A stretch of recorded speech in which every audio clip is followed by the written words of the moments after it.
I dobar dan ljudi, evo nas ponovno u klipu u kojem ću vam pokazati kako možete napraviti logo. Znači, imate dva linka i bit će vam u deskripciji. Da, bit će vam u deskripciji. Prvo idete na ovaj Free Logos, za njega ne trebaju programi. Idete na prvi link, idete Start i birate kako hoćete da vam logo.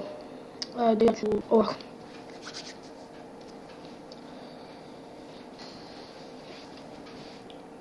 I ovdje ćete ime vaš kanal.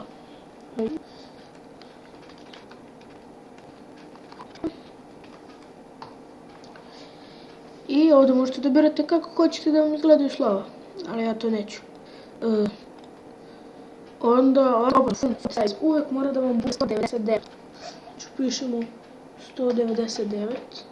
Onda idemo na shapes i background i morate da idete uvek na ovo transparent.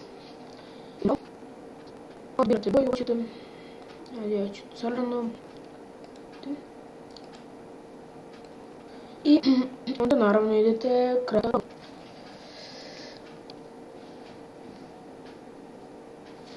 Idete personal out. I idete na dom, skipite. To je taj vaš logo.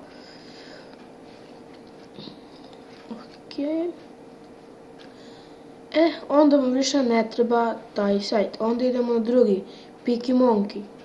I kada ste ušli na taj sajt, idete na edit.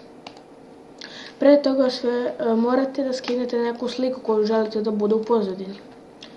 Ajde, ja ću da idem ovako.